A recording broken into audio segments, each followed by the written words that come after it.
Hey guys, so we're going to change the oil on this truck today. It's got about 6,000 or so miles on an oil change, and I've been changing it on this truck every 10 to 13,000 miles since I got it almost 6 years ago.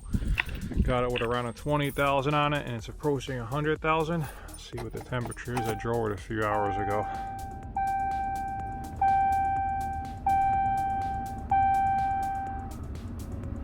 See what the temperature is. Coolant temp, yeah, it's 104.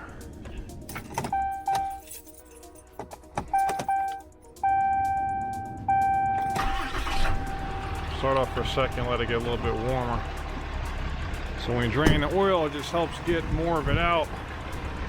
It's flowing. Thank you. Pop the hood here.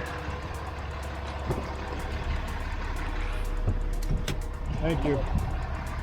So let that warm up for 5 minutes or so. And I dry it up on blocks just to give me a little bit more access underneath. But today we're gonna pop the drain plug and change the oil filter as well. I'm gonna show you how I'm gonna go about that.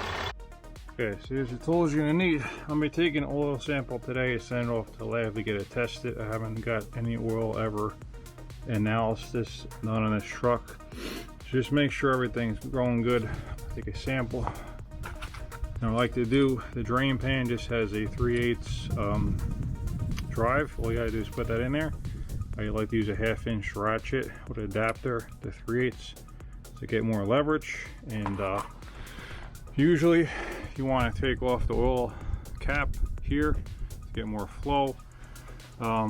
Last time I did it, first time ever doing oil changes for 20 years now, took off the plug, it was shot into the pan and it just shot everywhere. So what I'm going to do to try to reduce the flow a little bit is just leave this on, I'll take the plug out. Once it starts running, then I'll come back up here, take this cap off, let it flow some more. So that's what I'm going to do. Let's see what actually happens. I like to put cardboard down as much as I can, whatever I have laying around. That way anything that sprays out, cardboard will catch it.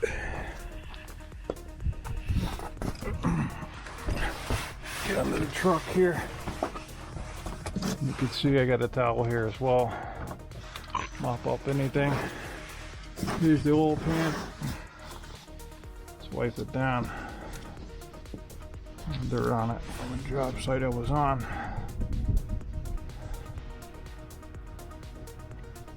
Just don't want to get anything on the cap or the screw when I take it off. Get dirt and debris inside there. So make sure your drain cap's off the thing. And got my oil sample thing ready to go here.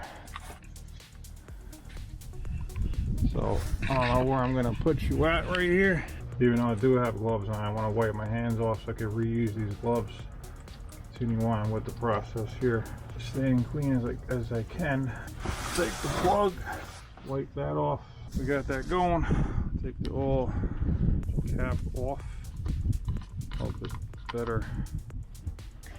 Draining. Now we just take off the oil funnel. Once that's done, then I move over my drain pan. Your oil funnel, if you can see it, is back here. You can take the intake off, do all that. That's a lot more work. I just come in here, unscrew it, it drops into the catch part down below, let that drain, pull it out, screw in a new one. Pretty simple, just hard to get at. Now fill all this out when I'm all done here. Okay, your oil analysis, you pull all the info in there and whatnot, so I'll leave that for a little bit. I will put the plug back in below, tighten it up, then do the oil filter. It's still draining there, slight drip, but it's still going. Clearly still going. And it's blowing, so I'm gonna have to move this over a little bit. Got some overspray here. You can see it's still going. So we're gonna get out as much as possible.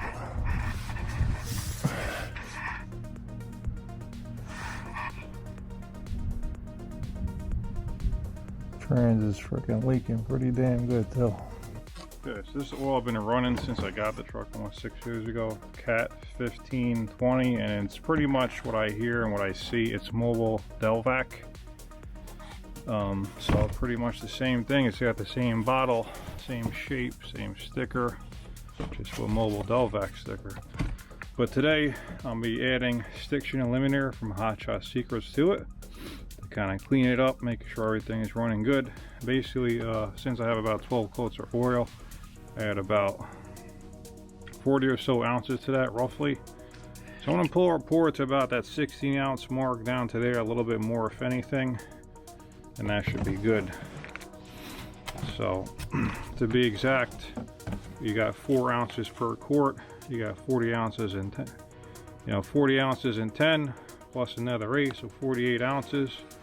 This has 64, so we'll go to about the 16 or so, a little bit more than that. The next oil change, I'll dump the rest in, and then oil change after that. They say you can use FR3 to continue on with it, and use this every so often. I'll probably use this once every 2 years because it's very expensive. Bottle of this is like 50-60 bucks. So you want to basically, whatever you're using here, you want to take out of oil. So the total amount I really need in a truck is 3 gallons. I need 3 gallons total with the Stiction Eliminator. You don't want to add 3 gallons of your regular oil, then this too much. So what I'm going to do is pour in like a jug, a whole gallon or so of regular oil, then pour a little bit more of another one, then take this Stiction Eliminator, pour it into one of these containers, mix it up real good, and then pour it in. And then add some more oil as needed till I get to the level that I need on the dipstick. So that is what we're aiming for anyway. And since I got the truck, been running Mopar oil filters. I've done a lot of research online. They're not made the best, so I got one of these Mobil 1 oil filters. I run this for the next oil change and probably going forward, because it's actually a little bit less expensive and supposedly filter, and it's got a synthetic media to get out more of the junk in there. It goes to 30 microns. You really want to get one that's going for that, or 20. The Mopar one doesn't say what it filters down to, but this should be good, especially with that good oil in there. So I like to fill up the oil. Usually in the past I never filled up the oil filters, but going forward I will have done a lot of research on that as well, and filling it up definitely helps to get some oil in the engine but when you first start it. So there you go. And this is the part number M1403A. Let's check on it. Still going. Still. We'll give it some time. You can see that. Still dripping.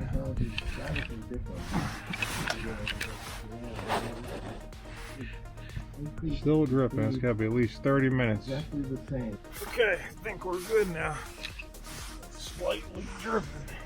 I think I'm good with that. So I'm going to put the plug back in. 3/8 ratchet. Slug it down. Hopefully that's somewhat of a decent view of a 3/8 ratchet. Make sure we're going the right way. Got my plug all cleaned up.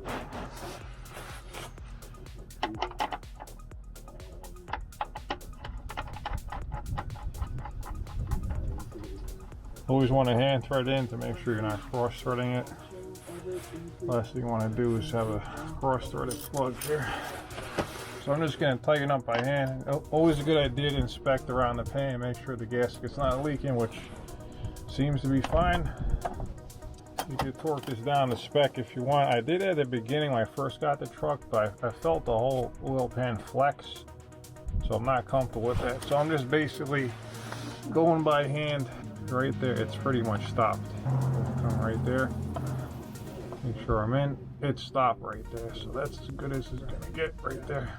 And it does tighten up, so it doesn't just go from nothing to tight. So it does have a little snugness to it, you can say. Okay, it's good.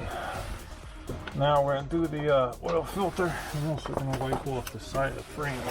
It's right above where the camera is. So we're gonna get that roughly where we want it.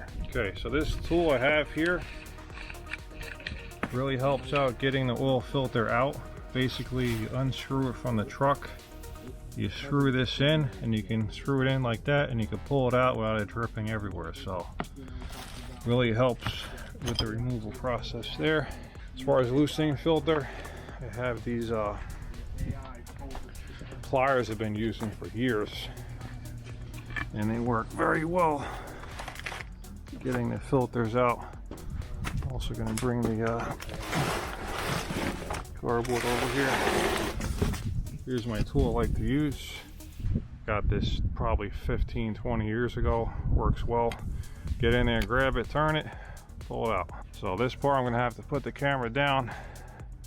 Can't really show you, but you get the gist. Put a little bit of oil around the ring here. That helps to seal it and be able to remove it the next time when you take the old filter off.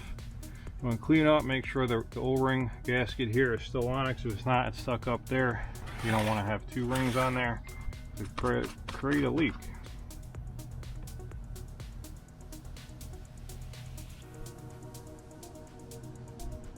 As you fill, it's going to absorb down into there. As long as you have something in here, it does help have the engine something. Okay, now we got the oil drained, oil filter on and pre-filled. We're going to fill this thing up with some oil.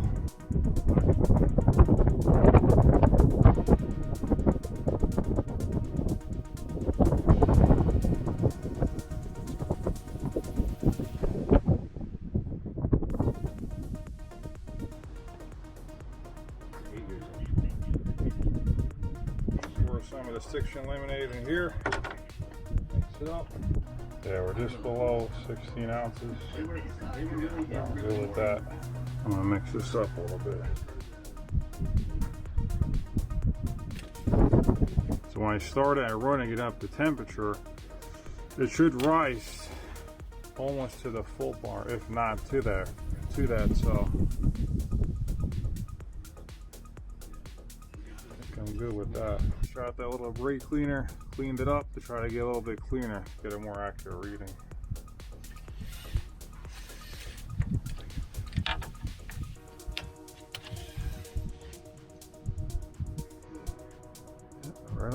Right above the minimum there.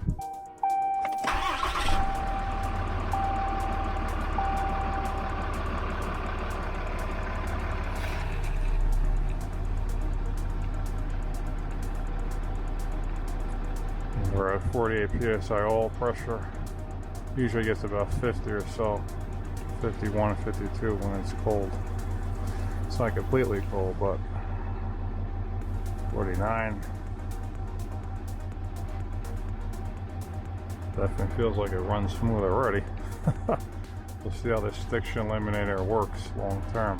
So let that sit 5 minutes or so, recheck it. As long as we're above minimum, we'll leave like that. And I'll check it in a day or so once I pull up. I have somewhere I'm going later on today. Once I get the full temperature and let it cool down for a little bit, I'll check it again and see where we're at, but should be good. As far as oil change goes, that's all there is to it. Most important part is on the dipstick is that you're between the minimum and the maximum. You don't want to go too much over the maximum. It won't hurt too much, but you don't want to be, multiple quarts over. If you're over a little bit, no worries, but more importantly as well, you don't want to be below the minimum. So anywhere between the safe mark in there, between the minimum and the maximum, you're fine.